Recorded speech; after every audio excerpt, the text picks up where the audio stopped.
All right. Welcome, everyone, to another episode of This is CineMMA, MMA Fighting's mixed martial arts movie podcast. I am your host, Alexander K. Lee. Very, very excited this week, guys. I'm joined by your usual fantastic co-hosts, the jubilant Jed Meshew, the excellent E.K.C. Leydon,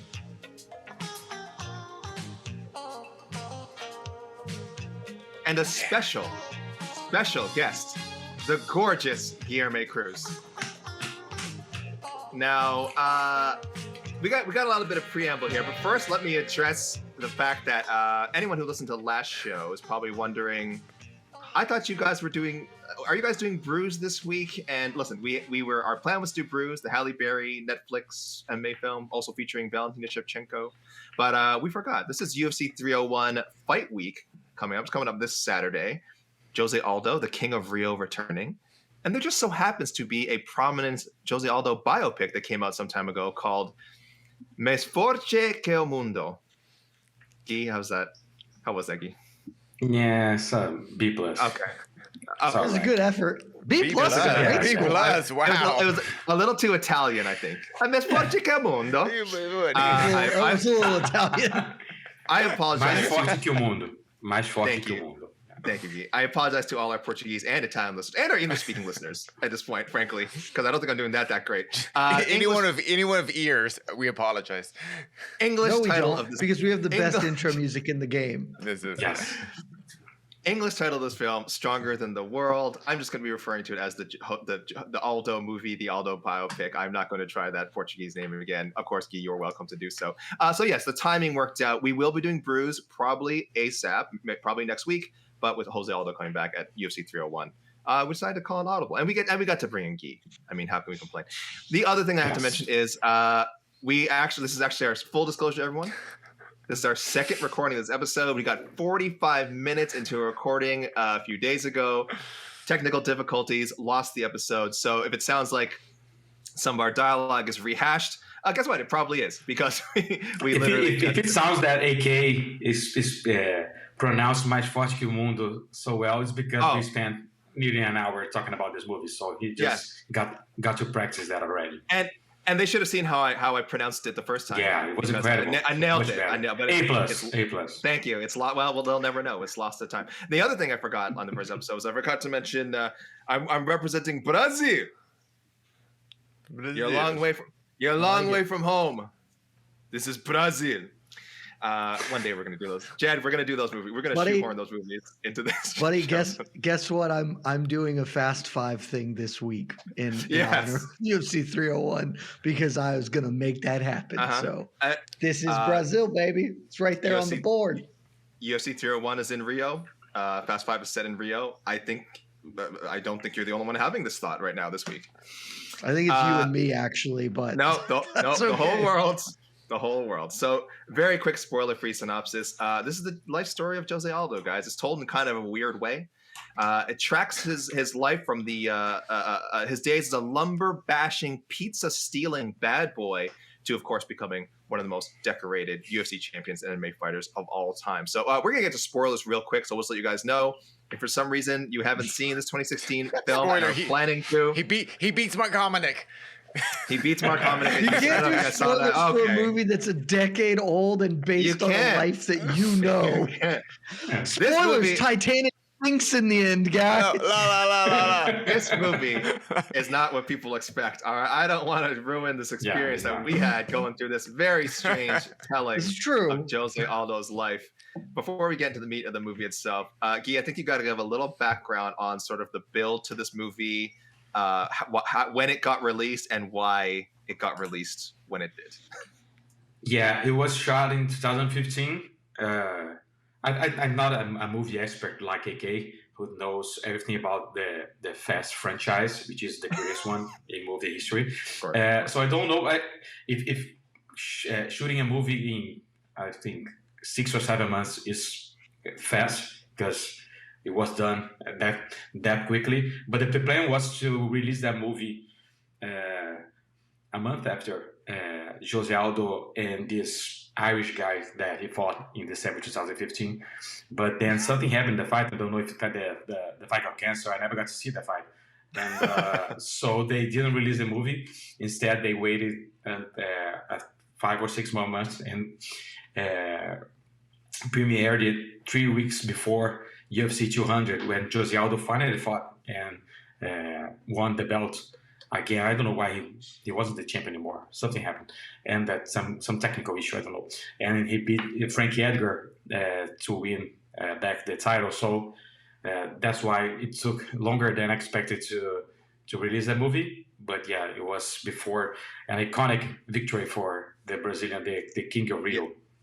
Yes, June 2016, 6 months, Jerry, just before that iconic win, as you said, over Frankie Edgar, and 6 months after the incident, as most José Aldo fans will call it. Don't know what you're talking about. I don't know what I'm talking about either. I just, like he said, I don't even remember the big fight that was supposed to happen initially even going down, so wanted to mention it. Mm-hmm. Jed, what is your elevator pitch for this film? So we're going to get into it, but... This is like Spoil the away. Lifetime movie version of José Aldo if they don't have access to all the good fights. Like it was a very weird viewing experience as this story. Like it's José Aldo's story, but it's also kind of not. And really, like, I don't know that you could have picked fights I would be less interested in if you were like, Jed, write the José Aldo story. I'm not confident I'm putting any of these ones in there. But they picked all of those ones as the only fights. So it's very interesting. But yeah, it's weird. Yeah, we can tell people, like, there's no Cub Swanson double knee 8-second knockout or the hell that's not in there. There's no Uriah Faber fight that's not in there. It ends with the Mark Hominick fight, his very first UFC fight. So anything that happened after that, that's not in there. It's peculiar. It is peculiar if you know the Jed Meshew fight in Rio when he became the King of Rio. The actual that's when the story should end. That's insane. Like I don't in the crowd understand how the story doesn't end. It's like he knocks out Chad Mendes, jumps into the crowd, and then it's fade to black. José Aldo is still the strongest boy in the world, or whatever. Yeah, I don't know how they botched that. So much. The most interesting things happen during the credits when they're showing his UFC career. Yeah, they go like, "Here's what happened to Jose after the Mark Hominick fight. All this amazing stuff happened." I'm like, man, some of that would have been cool to kind of put on, see a dramatized version of that. But Casey, I don't see. Normally, this is where we go to Casey's first impression, but we have to kind of we have to explain first right away. We're spoiling. So the framing of this movie is very strange. José Aldo has a rival throughout the film. Called Fernandinho. They never say his name in the movie. You only know that from the credits.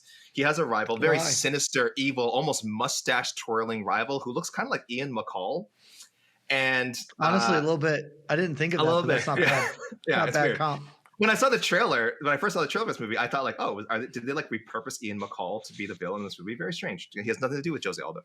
As it turns out, this Fernandinho is a figment of José Aldo's imagination. He is a symbol of his deep inner pain from his life turmoil, who keeps coming up. It's like the evil side of Jose, getting him into trouble, distracting him at the worst possible time. So it's almost like a little bit of a Fight Club twist, not exactly. But we go to Casey now for his first impressions. Casey, we talked the first time we discussed this. You weren't fully aware of what that manifestation was supposed to mean. Yeah, I thought like. So toward the beginning, there's a scene where Fernando or whatever is like Fernandinho. Fernandinho.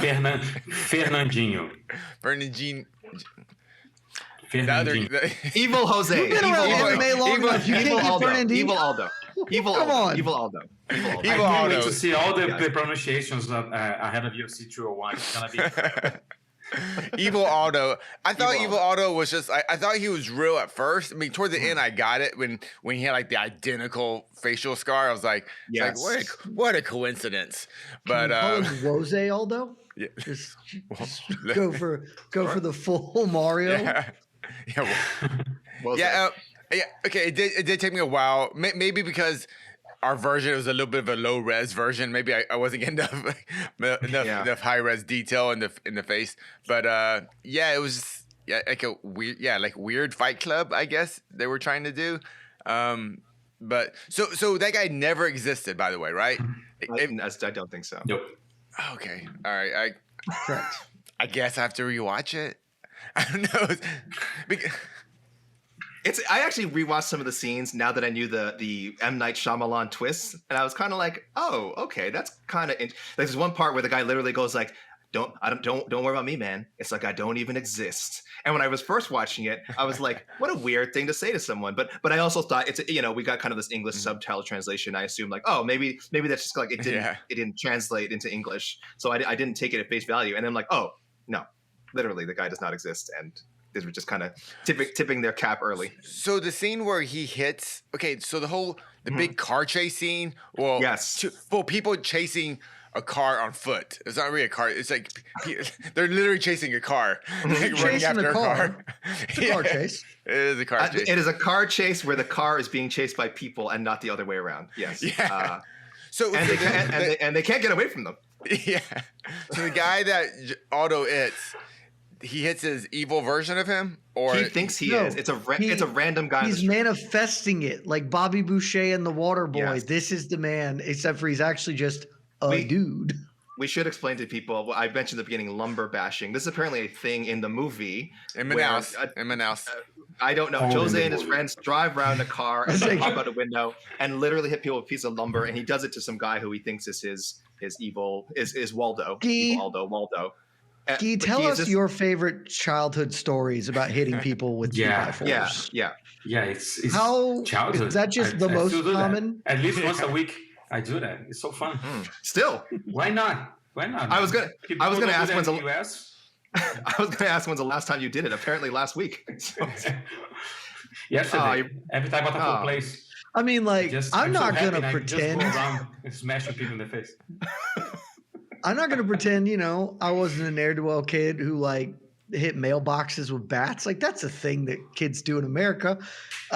Unclear that we don't have mailboxes in Brazil. Commit violent assault like that. I think in the movie and you're supposed to like kind of hit the person in the back or on the butt or something, and just in this one scene he hits a guy right across the face, and it's quite. Have you ever been hit by a 2x4 from a moving car? Because I gotta tell you, I don't think it matters. They're not going that fast. You're doing a lot of equivocating, right? They're not. They're apparently going so slow that they can't outrun two people chasing them on foot. So. Anyway, so yeah, that's. I'll tell you what. Let me hit you with a 2x4, and I'll be totally stationary. See how much you like it. Just gently on my bottom. Casey, you raise a good point. Gently bashing is the term they use. One problem with the José Aldo character, and kind of differentiating between him and his evil Aldo, aka Waldo. One problem is that our José Aldo does not look like José Aldo, other than they gave him a scar. But he's pretty tall. I checked the actor's 6'1". He's considerably tall. He's hulking over like everyone in every scene he's in. So he's very physically intimidating. They kind of joke about him being ugly throughout the movie, which is weird because he looks like a model. He has these chiseled cheekbones. He's a very sharply handsome man. And that's why this leads us into our first question. When we first discussed this, and as we normally do in the show, we have a segment, how much of an MMA movie is this? And I still want to ask that. But more importantly, how much of a José Aldo movie is this? This is supposed to be the José Aldo biopic. Jed, is this a José Aldo movie? No, like kind of, and this goes hand in hand with the how MMA is the movie question, right? Because we talked about the first iteration we did this, and Guy can kind of speak to this a little bit more about the interpersonal parts of the story, but. This is a Lifetime movie. This is not an MMA movie. Like this is my lowest MMA score. Like it's, I guess, a blue belt because it is like there are actual cage fights in it, and it is the direct telling of one of the most important fighters of all time, his life story. But it would be honestly, the movie probably works a little better and has more success with what it's trying to accomplish if it's just a story, if it's a fictional story entirely. If instead of this being José Aldo, we call the dude whatever the actor's name is, José Loreto, just the José Loreto story, and it could be anything other than fighting. It could be football or whatever. This is a story of personal drama, and I guess it's José Aldo's story, but This is not any of the José Aldo that anyone is familiar with. There's none of the happy-go-lucky joy. It's a bunch of it's a really heavy film in a lot of ways, and so it's a blue belt for MMA, and it doesn't feel like a José Aldo movie, even though I guess ostensibly it is. He seems to have given it the okay. So I don't know. Yeah, I before even watching, I had sort of penciled in, well, this must be a black belt MMA film. I mean, it's literally about a UFC fighter. It can't be more MMA than this, and very wrong. Definitely changed my perception after. Guy, what was the least MMA movie we've watched? In a weird way, I think it is. Right. Yeah, it is. Yeah. Guy, what was the reaction in Brazil, and also from Jose himself? We got the chance to watch it when it premiered in Rio, like before the Frankie Edgar fight, and we were in the same room with José Aldo, with him watching. And he was just crying like a child. He was so emotional, and it was nice, man. I mean, it's been a while, but I remember enjoying that. But it's not an MMA movie, and I think that's good, because if you try to do like a pure action movie, MMA movie, it's not gonna be like. Nah. I mean, I like that they went with the drama of his in his life story and all that, but there are some weird choices. Some of the stories, like hating people in the face with wood and all that. I don't really know if that happened. If I had to guess, he never did that in his life, but who knows? Him going to jail for that, So there are a lot of weird parts in this movie, but in general, I think it was a good choice to go with more like a drama movie. But yeah, blue belt is the right answer, because it's not an MMA movie. It's a drama movie about an MMA fighter. You don't even focus on his actual fighting career. So focus on his life, his father, and all that. So yeah, blue belt, I think it's a good ranking for this movie. Do you know if this movie was a hit at all, or did this? We're talking Elite Force numbers here. I mean, did this thing make any money out there? Any real? No, that's not. That's not right. Reais. Yeah, it's okay. Plural. Reais. Yeah. I don't remember how much money it did, because I mean, Brazilian movies don't actually do well in movies in Brazil. And it was produced by Globo, so then they turned it into a 4-part TV series. So it was after I mean, I like after it came, they aired on Globo as a 4-part series, and it was even nominated for an Emmy International for Best TV Series. Yeah, it didn't win, but it was nominated. Yeah. Well, Globo tends to win and get nominated a lot for TV series, because Globo is such a gigantic network, and they do like soap operas and TV series and all that. The production quality is incredible. So they always get nominated and win a lot of prizes, and they were nominated for this when they turned it into a TV series. Yeah, I mean, I'm guessing it got limited financial success, because from what I can tell, it never really got any American distribution or any American rights or anything. Like, I mean, we've seen Brazilian movies over that are successful. The Bope movie, I forget what it was called. Was that the Tropa de Elite Squad? Yeah. Like that was that was easy to find in America. Yeah, certain Brazilian movies, but that wasn't a financial hit in Brazil. That wasn't, because it leaked before it went to the movies, so everybody saw it before it went to the movies. So just ruined it. It was a huge success, but it didn't make them a lot of money as much as it could, of course. I think it's on Brazilian Netflix, right? Is it on Brazil? Yeah. Like you can just pop that on. Yeah, we should let people know. For Jed, Casey, and myself, we had a little bit of trouble finding this movie. It is not. Yeah, I was so curious when you said you watched it. I was wondering how you can't even rent it. I don't even come out of a place to rent it. So someone had uploaded it to YouTube. Fortunately, no English subtitles. And then we just got lucky, I think, and there are English subtitles floating out there. So we did some wizardry and were able to put together a properly subtitled version for ourselves. Again, the English probably not on point, but close enough that we can understand what was happening in this very strange movie. And Casey, I assume you're kind of with us, like not as MMA as you hoped this would be. Well, excuse me. In terms of actual MMA, in terms of the actual fighting, as like, I was actually a bit disappointed in the lack of just like real MMA fighting. Yeah, you do see like an armbar and a head kick, and but of course Showtime kick. Like the Showtime kick, and a couple flying roundhouse kicks that Aldo I think has never done. But my biggest issue is as far as the MMA belt ranking is that at no point in this film did the actor who was playing Aldo ever fight like José Aldo. He just didn't. I never. If you're gonna use a person that's I can just easily like he's active right now. It's not like we're doing a fighter in this from 1920s or something. We know what he looks like. We know how he fights, and he just never really fought like him. He brawled a lot and did a lot of like kind of very movie fighting, but they didn't do like movie MMA fighting. So that was just a kind of a letdown. Let's talk about the performance of the main actor, as Jed mentioned earlier, José Loreto. I at least, you're right, he didn't fight like Aldo, but in a broader sense, Casey, did you at least enjoy his fighting? Did you enjoy seeing him, get down? I don't know if he's no Michael Jai White, but compelling stuff there.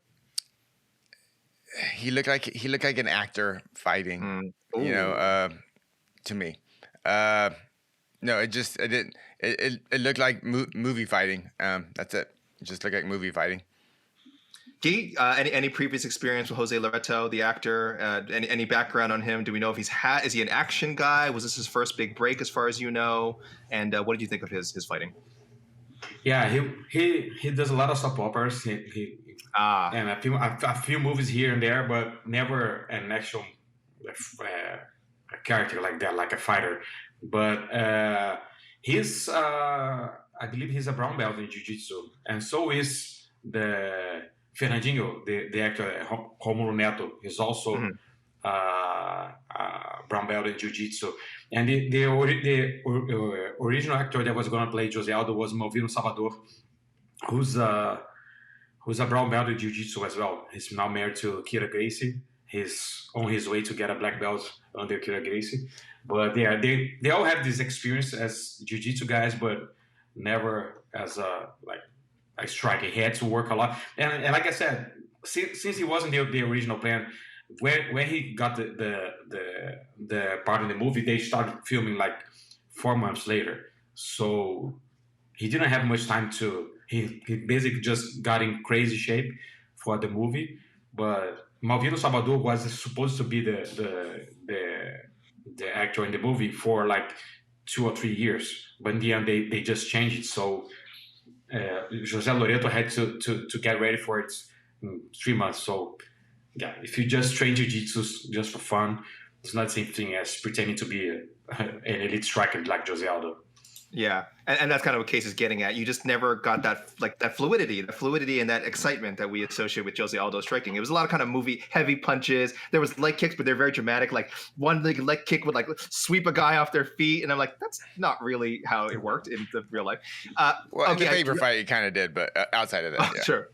Yeah, real quick, I do want to ask: the original guy, would he have been a better physical fit for Aldo? Is he a smaller guy? No, same thing, probably.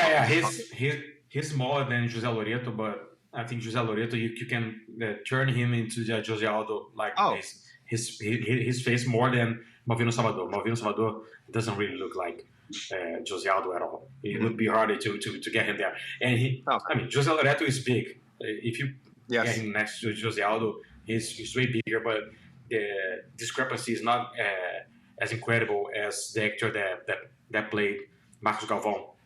Marcos Louro Galvão, the former Bellator champion, who's a bantamweight, and they got an actor that is 6'5". Yeah, and makes total sense. Lanky guy is bigger than José Aldo in the movie. I honestly didn't mind the wrong sizes of the people, because I get that's just difficult to find actors who can look like featherweights. But it was just you have to mimic the style of him. You just have to. But Marcos Galvão, the actor the guy that did him in the movie, he's not even an actor. He's a journalist / stand-up comedian. So I think if you're going that way, not using a real actor, just Get someone small. Don't get a 6'5" guy to play Marcos Galvão. See, I'm the exact opposite, Casey. Where like if you don't have the style, that's fine. Like it would be better if you could do that, but like if you're just gonna say no, it's not gonna work. We're gonna do our own thing that we think we can pull off better. Which I think is true. I don't think Loreto could have done José Aldo. So we're just gonna go to this, but like having us like no, we talked about this the first time. I had no idea that dude was supposed to be Marcos Galvão. Had no clue because he's so physically not him that I was just like, okay, this is just a dude they kind of amalgamated to make a character until we started recording, and Guy was like, yes, that's Marcos. Was like, how? That's not even close. He had a blonde streak in his hair. Loro. He had a blonde streak. You didn't immediately think that was no. And that's my thing. Was like if you don't really like if you know who Jose like. It's an easier lower bar to clear to get physical resemblance to like a passable level than it is to get stylistic fighting resemblance. Like that is a harder thing to accomplish for me. And like you're going to hear me say this a lot as we talk about this movie, but I thought Loreto's performance is good. It's not José Aldo.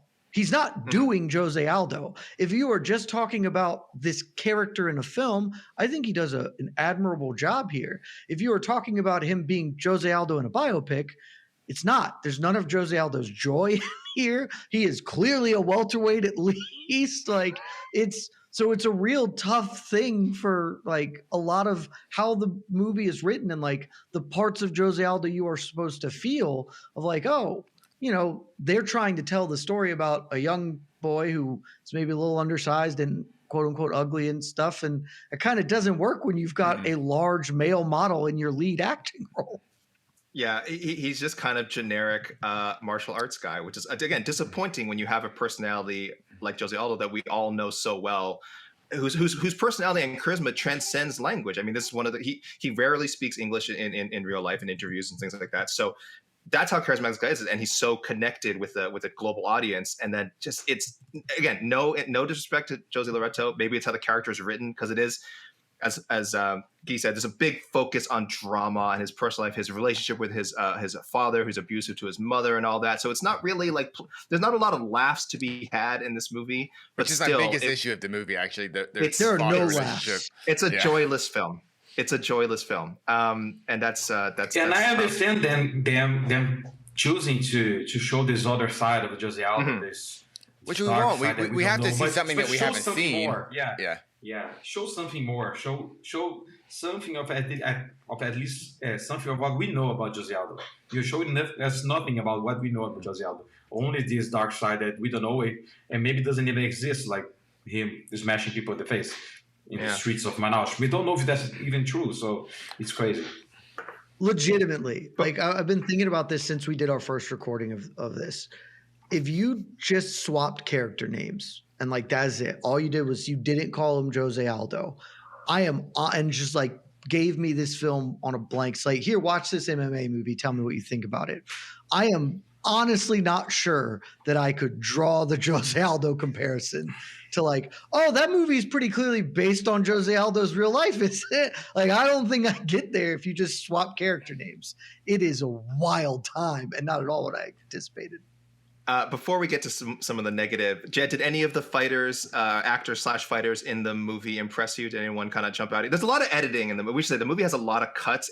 You don't get a lot of straightforward fighting, which is disappointing. Mm-hmm. But like we said, this movie's more focused on drama than like the intricacies of a martial arts scene. So, Jed, any of the actors jump out at you?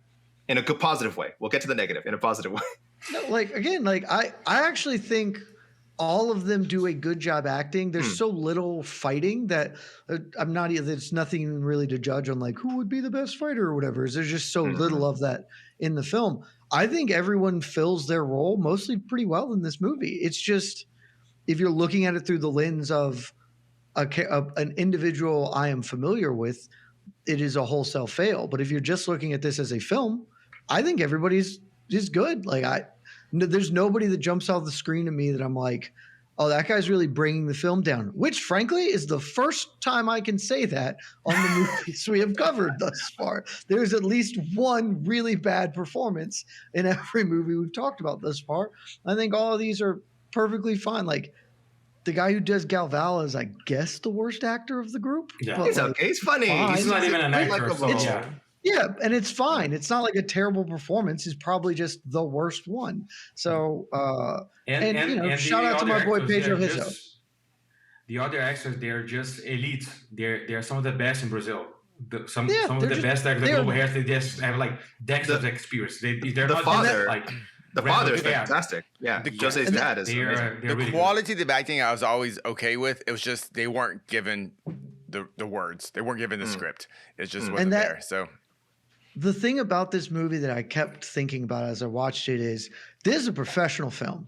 Like this is a professional film made by people who are very clearly in the industry, have been doing this a long time, and are succeeding in what they do. If you ever watch a Lifetime movie, like they have their tropes and stuff, and it's not for everybody, but there's never like, oh, this was that dude's first day on set. Like dude's no idea what's going on. Clearly, everyone involved in this.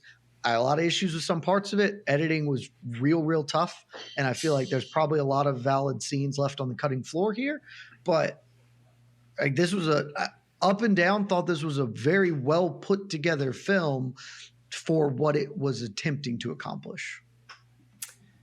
Casey, there was one actor who's fighting you were particularly not in love with. So go ahead, get it out of your system. I'm okay. We talked about this on our first taping, and I was a little harder on bad take. It's not a bad take. Vivi. It's just Vivi. It's just for as much time as she spent in the gym, I would expect her technique to be just a bit better. That's all. I'm just saying. She spent a lot of time in that gym. You've been in gyms. There are plenty of people in gyms who suck and just keep coming. No, it was inexcusable. Didi was their coach. He was in there. I don't think Didi would have allowed that. I don't think it that long. I mean, if it was like her first week, her third Muay Thai class, but she was getting privates. She was on the bag, working with a coach, and like that was just It took me out of the moment. I'm sorry. It took me out. Her proposal defense could use a lot of work too. I think if her proposal defense was better. Best scene in the movie. I don't care what you guys say. Never would have got that ring on her. She would have judo throwed him or something, or hip tossed, kneed him in the ribs. Really, create some space. But yeah, we didn't see any of that. Instead, she got her arm taken and got a ring put on it, and that's how apparently that's how José Aldo proposed to his wife Vivi again. I know we talked about this last time. Like, I need you to ask him this week. Is that I just be like, hey man, I just rewatched Stronger Than the World. Is that how you actually propose to your wife? Because it's awesome. I'm going to ask him that. I promise you. There's so many. I'm going to ask him that. Yeah, that would have been answer too, because that's just unique. And if you have enough time, get into the lumber bashing. Ask him about lumber. That doesn't need to be the first question. Just if you have time.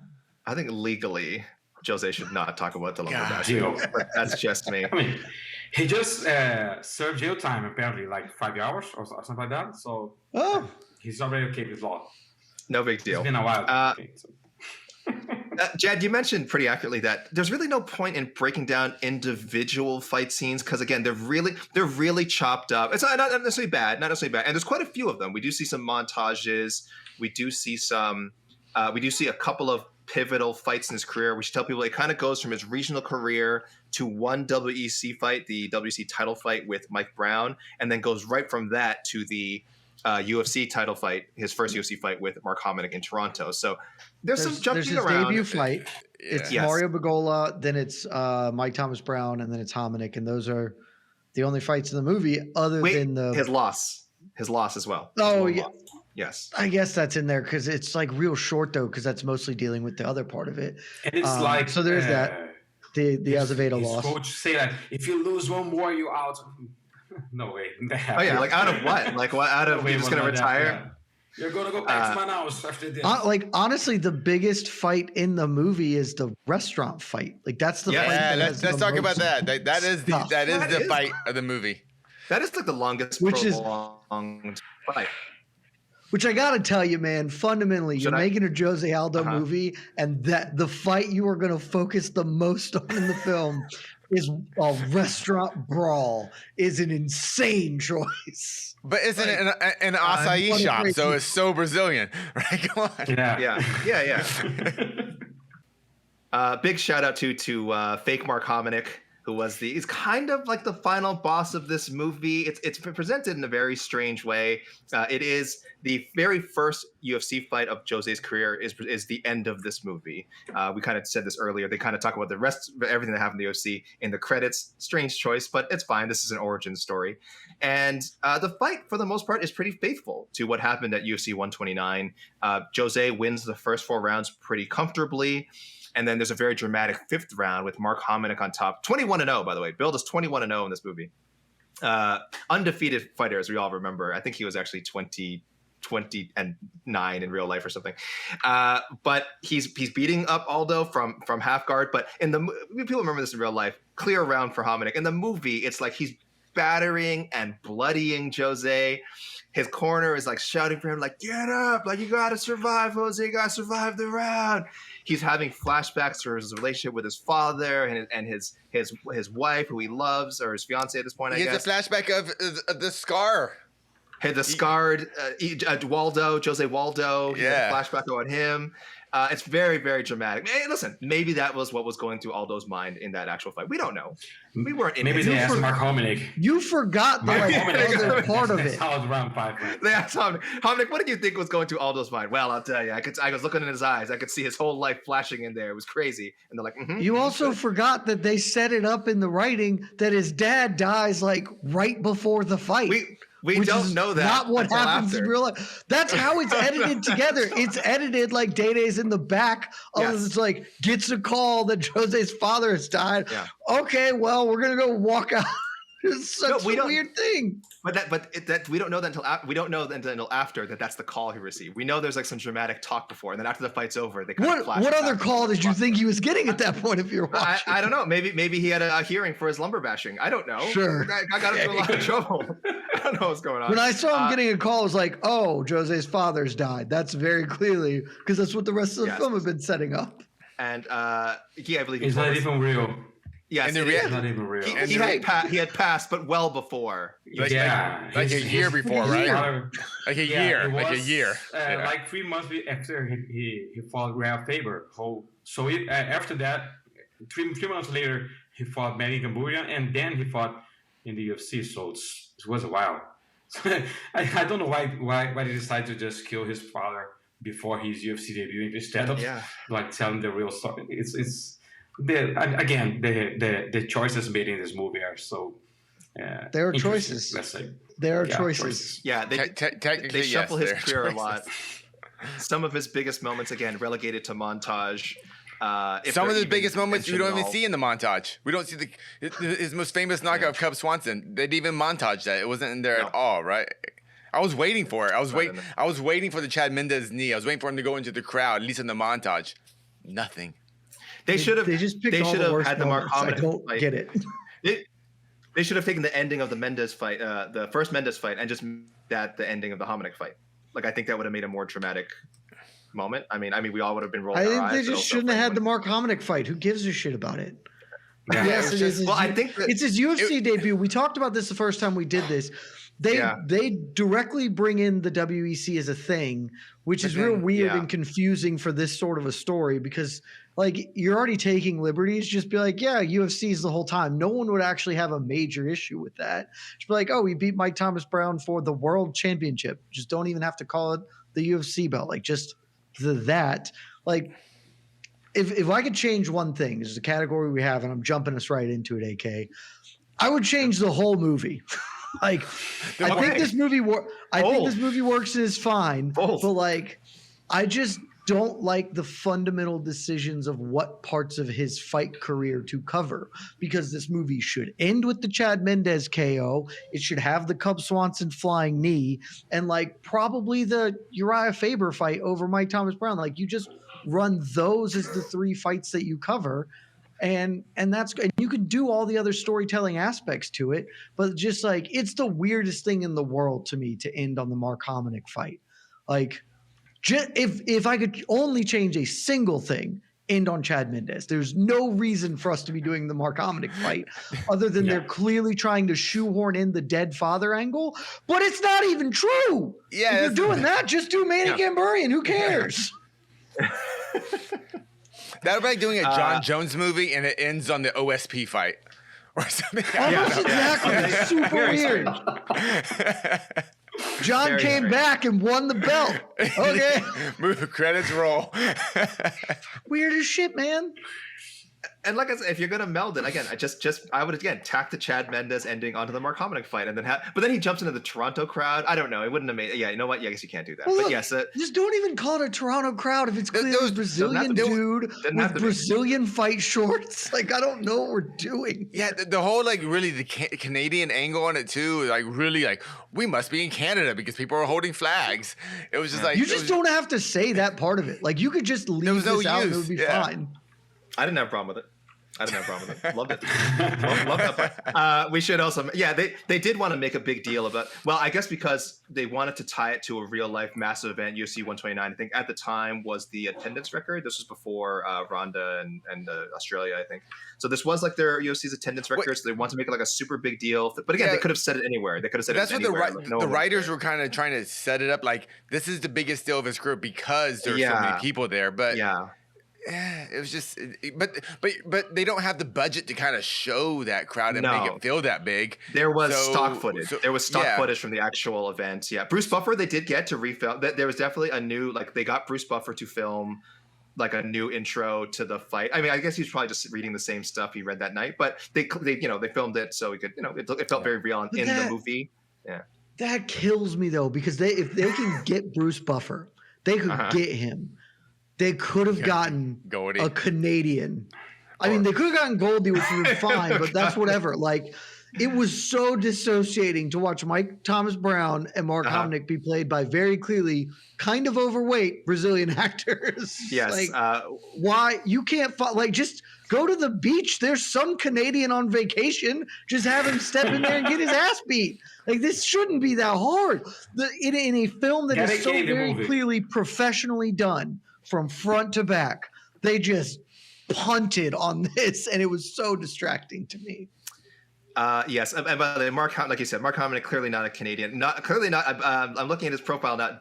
Played by a real fighter, Durley Brunstrup, a light heavyweight who has fought, and I guess sometimes heavyweight, who has fought the likes of Maxime Grishin, Bruno Capolozza, Geronimo dos Santos. Because José Loreto is already huge anyway. So, and of course, he has fought Parker Porter. So 6 degrees of Parker Porter strikes again, guys. But yes, that means theoretically there's a war in this world. Parker Porter, I guess, could have fought José Aldo in this movie. I don't know. Yes. Honestly, that would have been better. I would have been better. Yeah. Like José Aldo versus this heavyweight Parker Porter. I would have. If you're just gonna fake it, might as well just let's do it. Weight classes don't exist in this movie world. It's just we're doing it. The whole movie's a dream, really. But how is this the fight you end on?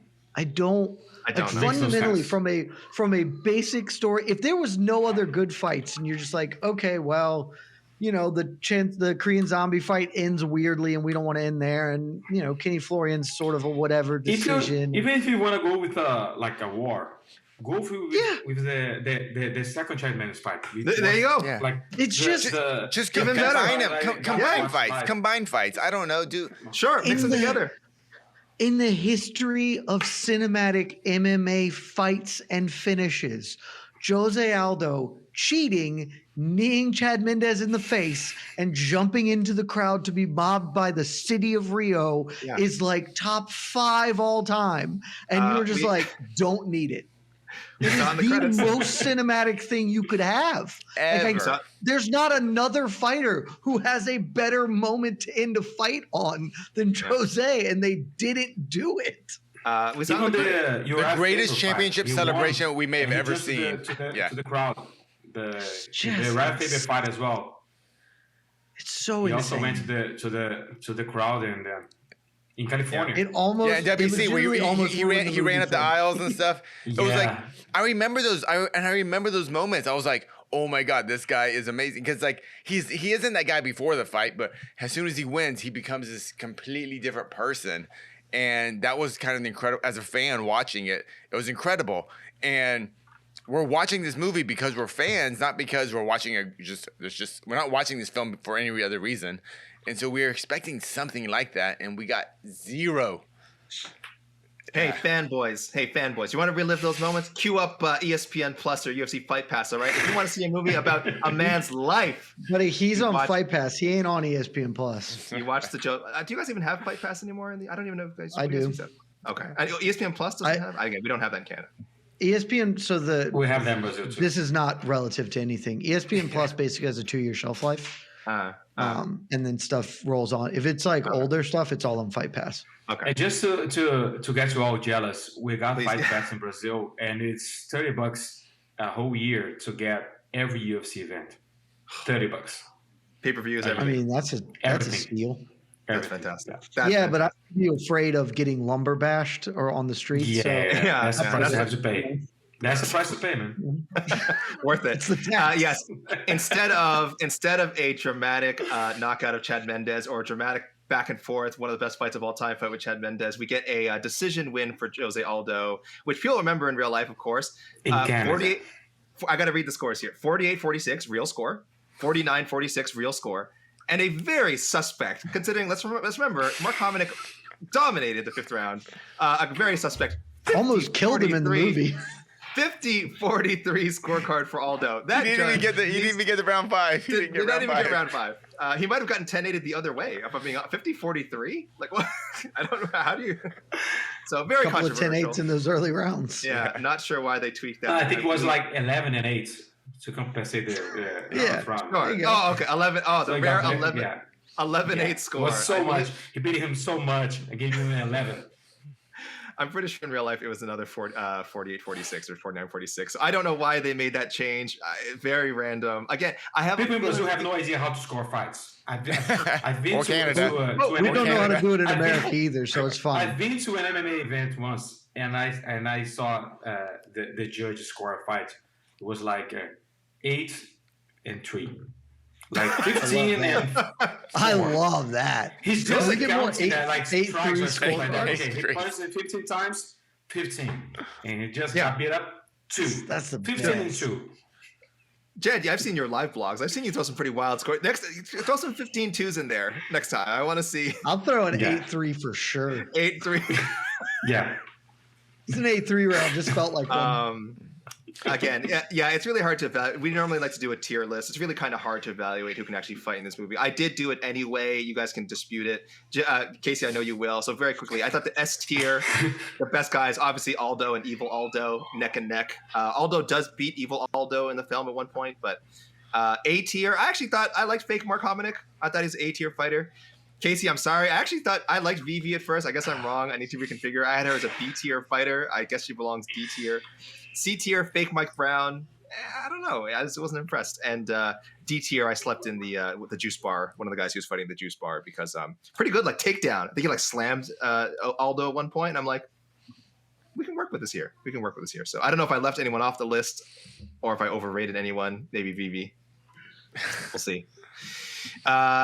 Best fighting related quote, guys. Let's get to the quotes now. First of all, do they say the name of the movie? No, they don't. But we had some dispute about this, right, guys? We had some confusion because the English language name of the film is Stronger Than the World. Guy, how accurate is that translation? Is that about right? Is that about how you would do it? Yeah, pretty sure that's correct.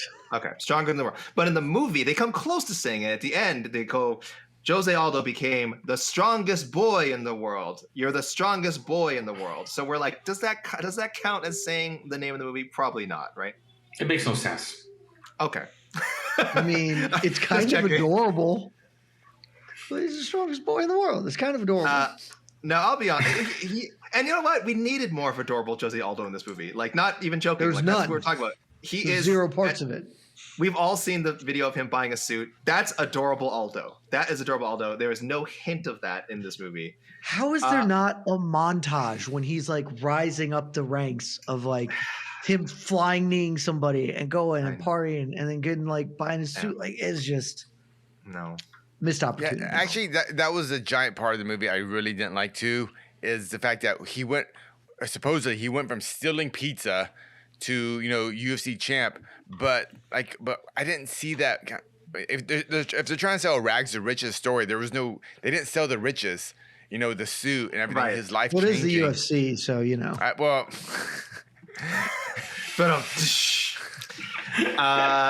Now, Guy, I'm going to actually go to you first because I don't know if any of the dialogue in the movie stood out in Portuguese. Like because I imagine there's stuff they had to simplify for English. I don't know if you remember anything from the movie that jumped out, or what would the slogan for the movie might have been?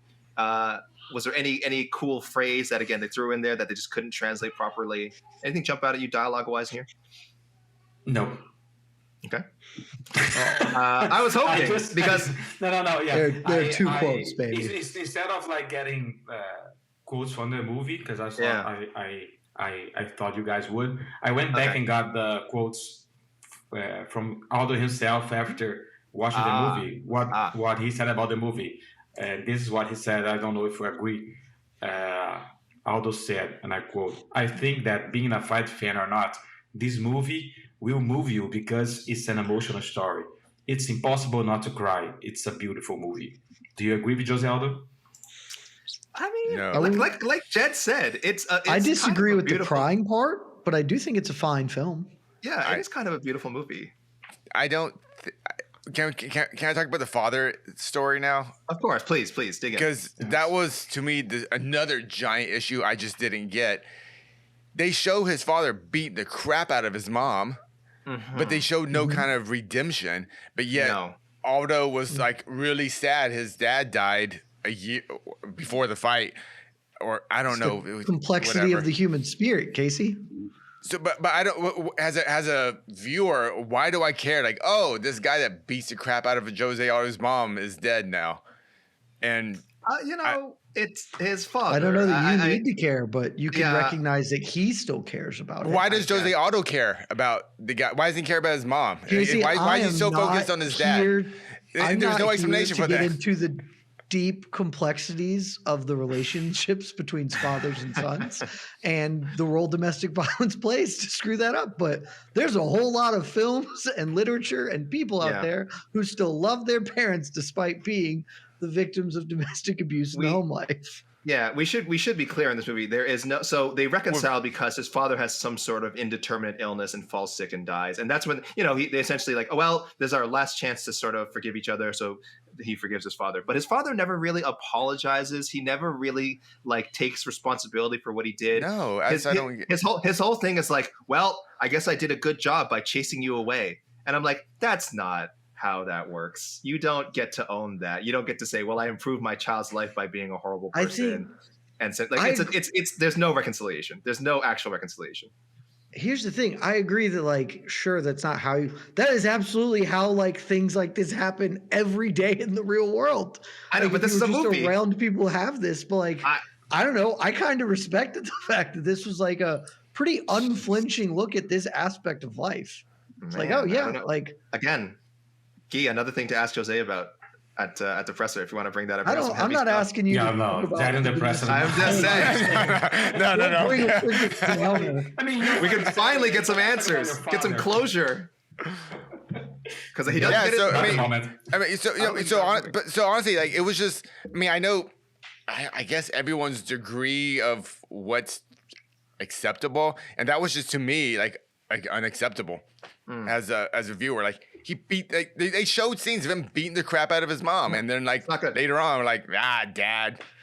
I don't. That's just unacceptable as a viewer. Like, that's just it's a line. It's too much. I guess everyone's. I get we're different, but it's unsatisfying. It's unsatisfying. I just unsatisfying. I couldn't. And another quote. I mean, unless I missed a scene in the movie or missed something. You did not miss anything. You did not miss anything. Okay, I thought.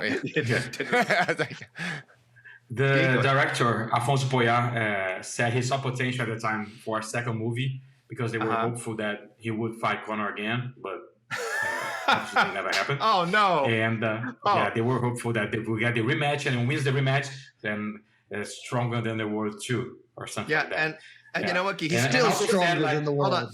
Yeah. And Guy, he's still waiting because he never directed another movie. After this, as far as I can tell. Really? I see he did TV. I'm just going by internet credits. Okay, so I'll check that. I'm not familiar. Yeah. I think this was the last movie. And before that, he had done a movie with like Anthony Hopkins. He directed an American film with like Anthony Hopkins. So his career was on the up and up. And then it looks like it's only TV after. Never did another movie again. You know why? He's waiting. He's got the screen. He's waiting for him to. He'll have the last laugh when Aldo finally fights McGregor again. Afonso Poyar will have the last laugh. Then we'll be like, well, that's why he didn't need to do any movies in between. This is the problem. No, I think he did one. I think he did. Was it a TV film? I think he did one movie. No, one movie. A short movie, a TV series, but one movie.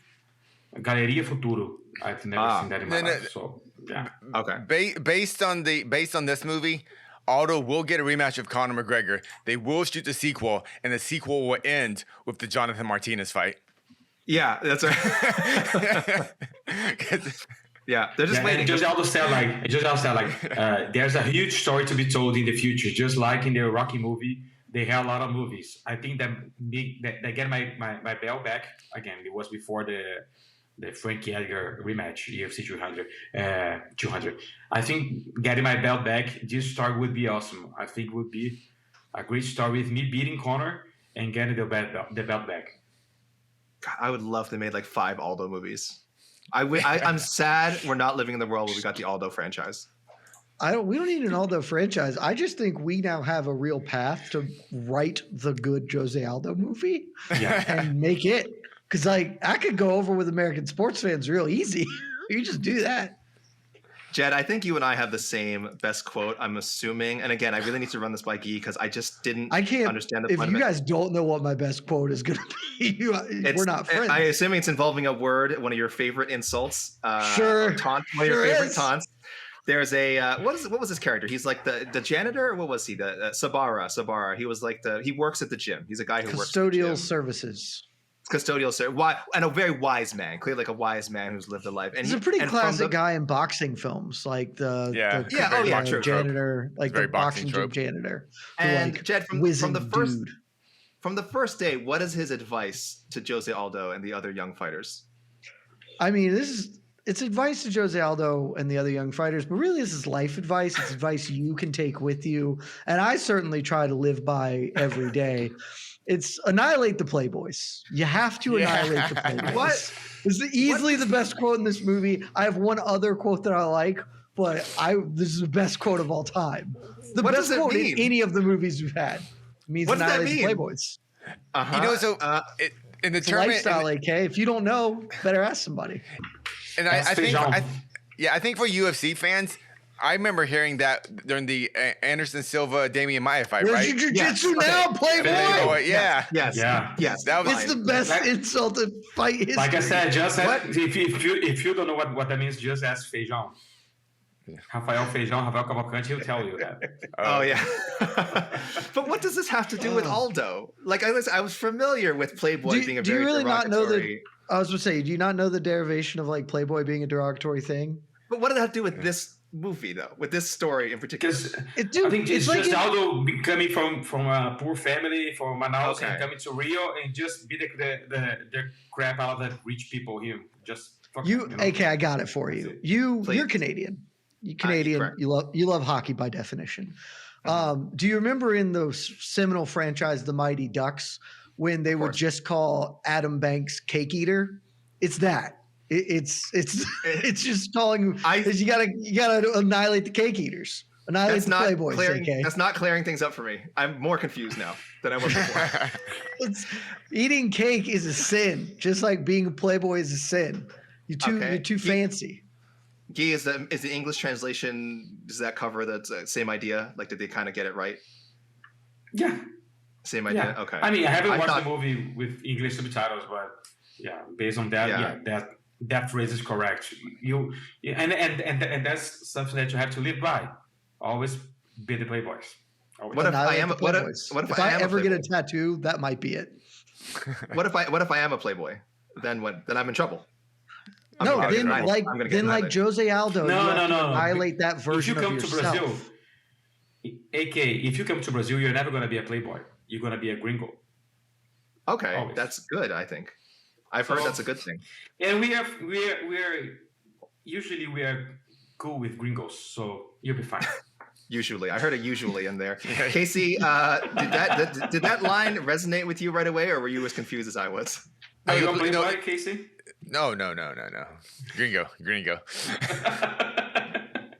The line did stick out. I remember hearing that. I was like, Anderson Silva. That's what when he said that. I don't know when this was from. I think it was Didi that said it, but he said, "Hate is fuel for the engine."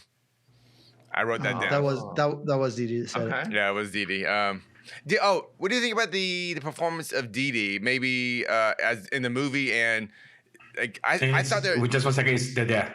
It's not Didi. It's Dede. Oh, sorry, Dede. Didi. Andre Pedernera. Yeah, Dede. Yeah. I thought that should have been a bigger role. I felt like it was. I don't know. Does Dede play? Does he in reality? Did he play a bigger, more important in Aldo's life than the movie did? Yeah. I felt he did. Yeah. He's like a father to José Aldo. Yeah, I guess that's kind of the bigger issue in the movie. Yeah. The movie kind of treated him as a father, but then when it ends, he cares more about his real father than his actual figurative father. And I thought. Yes, he does care more about his dead real father than his still alive coach. That's an insane take. It's totally justified to be upset about your true dead father. I don't think so. I just don't think so. If I had a father like that, this is an insane take. I just don't. Okay, now we're talking something outside the movie. I just don't. Yeah. Biological, because I was his biological father, a bad person, and I just don't think he would care about that. And I guess that's just a wall I hit in the movie. Why we get later. I mean, I'll get a spoiler like why I can't recommend the movie because I just did not. I was kind of like offended by it. Yeah, I know, and I see what Casey's saying because it's not just about Jed. I see the point you're saying too in a broader sense. But in the movie, the way the relationship between Jose and his actual father in the movie is not presented as being particularly. It's actually not complicated. His father just seems like a total piece of shit. And I get your shit ass dad getting sick and going, oh, okay, my shit ass dad's getting sick. It sucks that he's dead. They have to show at least some connection beyond just like, oh, his whole connection with his father is so horrible. Meanwhile, Dede is this very positive influence in his life. Like they just didn't show enough of the. We do see a lot of the father, but again, it's all bad. Like he's almost too much. It's not all good bad. actor. Good actor. It's not all bad because the other quote that jumped out of this movie is from his dad in one of the scenes where it's not all bad. Because it like, sure, if you guys want to argue that there should be more connective tissue there between those two to make his death a little more reasonable, I can accept those terms. I think it's insane just having been around people in my life. Like, no, and we're sad when your dad dies. We're not saying that doesn't happen in real life. We're saying when you do a movie, though, you cannot just draw upon, well, this is how it is in real life, so we can skip all these corners and you take this relationship for what it is. It's like, no, you have to present these characters, and you actually present these characters as people. You cannot just draw upon real life and say, well, because this is how it is in real life, that's how you have to accept it as the movie. No, the movie presents a certain reality, right? So I don't think they did a good job of that. I think you can. But what was we don't need to argue that. You can, but it's not a good movie. Then you're not doing your job. Then you're failing. I disagree, but we don't need to argue this because this episode's already going longer than we wanted to. Yeah. What is the father's line that stood out? It's when they're walking on like train tracks or whatever after dad has bailed him out of jail because he goes to jail, right? Like Jose goes to jail for the assault on the lumber bashing. Yeah. Dad bails him out, and they're talking about like getting out. His dad ends up offering him, here's some money, get out. Like you want to leave, get out. And in that scene, there's like Jose is frustrated and says, I just gotta get out of here. I just gotta get out of here. And his dad goes, yeah, me too. But everywhere I go, I take myself with me. And that's just like a really good piece of writing. And so I liked it. That is a good line. That was solid. Yeah, really that was solid. I like that. I liked again, this was sort of right away giving away the twist before I realized it. There was another female. So there's his wife Vivi, his future wife Vivi, his original Manaus like lover Lucia, and then there is another random. That's Waldo's lover. That's not Jose's. Well, And then there's another random woman who they meet later, a photographer named Laura, and she says, "You know that fighters are those who can fight themselves, right?" And then at the time I was like, "That's a pretty good line." And then by the end of the movie, you're like, "Oh, got even better." So, but I think we can all agree. You have to annihilate the Playboys. Just a great line. Yeah, great line in life. Great line for the movie. The movie should be called that for this episode. Yeah, or that. That'll be the thumbnail. The thumbnail. This movie was called "Annihilate the Playboys" rather than "Stronger Than the World." Oh. I want it to be known when we write our José Aldo movie, it's going to be titled "Annihilate the Playboys." Yeah. It's the better version. We'll get that guy back to. Guys, did we like this movie? Let's get to our review here, and we do have to rank it with some of the previous films we've done on this show so far. Jed, yes. I have a note. I have one last note on the Andre Pederneiras thing because this also stuck out at me, and I just wanted to make sure it was said. Didn't you guys notice the picture of Anderson Silva in Pederneiras' office? Yeah, very that big. Didn't make a goddamn bit of sense to me. It was big too. It wasn't like a photo. It was just a close up of him. Classic Nova Unia. It's like, Anderson Silva trained at Nova Union early in his career. It wasn't that long, but yeah, he trained. Yeah, because I distinctly remember them having beef with the Hotel Atlantis situation. No, there was no beef. No. Casey, there's no. But and the actor that played Dedé, he also worked in the Tropa de Elite movie, Elite Squad movie. He was also in that movie. I could tell he was a good actor. I could tell that gentleman was a good actor. Oh, he was good. Yeah, he's probably the best actor of the film. Best just straight acting. Yeah. Casey, there's no photos up at the gym of fighters from other famous fighters. Of just random. Like Chuck Liddell or something. No, that's not. You just don't have GSP photos in the gym. Because it's a great fighter. All right, great guy. All right. Well, Guy, first before actually we really dig into our rating, we've kind of given our thoughts, so we can get right into the. Guy, I need you to ball up both of your fists, and this is a 2-fist scale. All right, so each of us can put up to 2 fists. We're gonna do a little drum roll, a little countdown, and we go 1, 2, 3. And then reveal, show us how many fists you give this film, with 0 being terrible, 1 being okay, 2 being excellent. It's pretty broad range. It's not a elaborate system. So, Casey, are you ready? I'm ready. Jed, are you ready? Guy, you're putting your fists up already. You can put them off. Yeah. Oh my god! wait for the drum roll, Jed. Oh, here we go. All right, 1, 2. Wait, no, I got a drum roll going. Hold on. Oh, you do? Okay. Is that like this? 1, 2, 3, or 0? 1, 2. Now.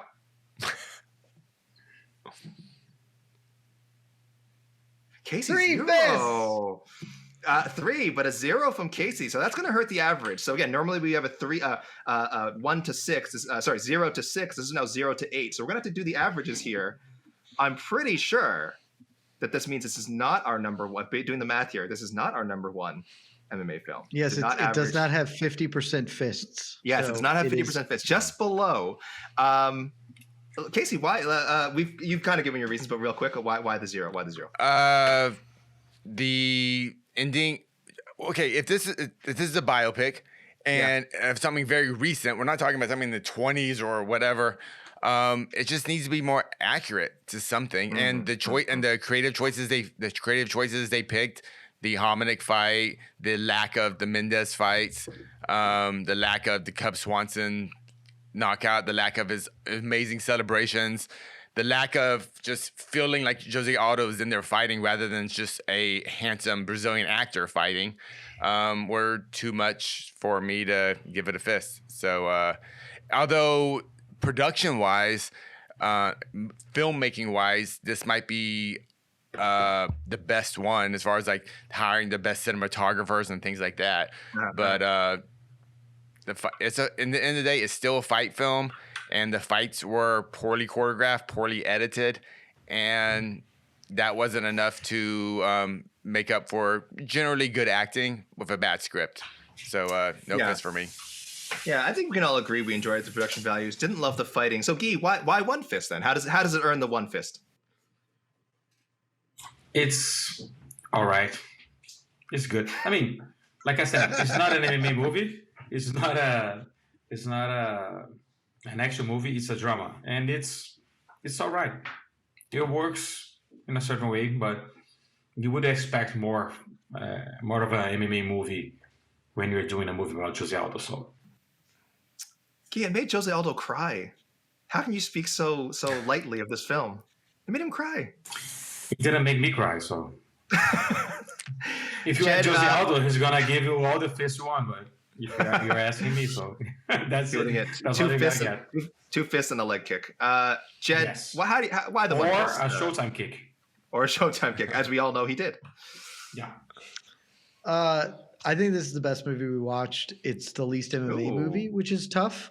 Heading into the sort of third act, I was fully prepared to give this 2 fists because I think it's just a well-made film.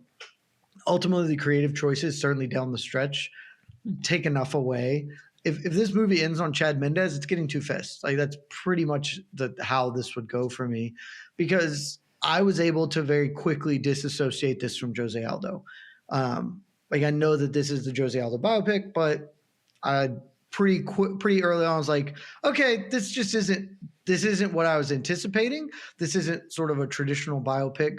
This is looking to achieve something different, and that's okay. I can just be along for this ride instead of coming in with the same notions. All right, I'd like this to be here, and I think this succeeds as a film. I don't think it succeeds as an MMA movie, and so it only gets 1 fist because if this were readily available, if this were on Netflix in the US, I would have no issue being like, you could spend the worst 90 minutes of your life. Like, this wouldn't be that bad for you to watch this film. To somebody who's not like maybe is loosely interested in MMA and has heard of José Aldo but doesn't really know anything about it. I think they get the things that you're supposed to get from this film. So pretty easy 1 fist for me, and feel okay about that. Yeah, I had to settle on the 1 fist as well because you're right. I did kind of just enjoy it as a movie, but as far like action wise, it might be the least. Like, if you're going to recommend to someone just having a dumb old time, it's definitely below Blood and Bone and Roadhouse. And I did not like Roadhouse at all. But again, I think there's a lot of people out there who are just looking for action would enjoy Roadhouse far more than they would enjoy this movie. And yes. I would go as far as say Fight Valley as well. Right, guys? Fight Valley would also be no? Am I not? Okay. Fight Valley remains, I think, the actual... I've never watched Fight Valley. You should. Don't. It's free on YouTube. It is free on YouTube. It is free on YouTube. People, that's okay. For everyone out there. That's on YouTube. Fight Valley, the whole movie. And I've seen a lot of bad films. Listen, I tried to slide that one under the fence. You guys caught it. Well done. You didn't let me get away with it. But it looks like... Guy, can you say the name of the movie again, please? Mais Forte que Mundo. Is slotting in nicely at our number 2 spot behind Blood and Bone. So the second greatest MMA movie of all time. That's still pretty good. We'll get a graphic soon. We'll do a graphic. We'll have a graphic soon. The second greatest movie, MMA movie of all time, just behind Blood and Bone. Just very like fractions based on the percentages with the votes, how the votes worked out today. Roadhouse at number 3. Fight Valley very close to number 4. It's really Fight Valley, and it's a really tight cluster. Blood and Bone being our top film is the best. Yes. I did enjoy Blood and Bone more than this. Fun as shit. I did enjoy more fun than any movie we've watched. I enjoyed Blood and Bone more. Guy, if you haven't seen Blood and Bone, I recommend that as well. Guy, as our special guest, any final thoughts? It is hard for me though, because you're talking about movies and the names in English, and I know movies about for other names in Brazil, so maybe I've watched one of those. I doubt it. But it didn't come to my mind. But I know I haven't seen that. I haven't seen that. Are you sure? Has Chris Cyborg in it? Are you sure? Yes. I would remember watching a movie with Chris Cyborg. Yeah. Give me some final thoughts on this project, and whether you think we're if or when we will see another Brazilian fighter get this sort of biopic treatment.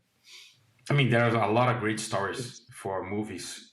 Doesn't Anderson Silva have one coming out on Amazon like soon? It's a documentary. It's a TV series. No, it's a TV series. Oh, it's a TV series. On Paramount, yeah.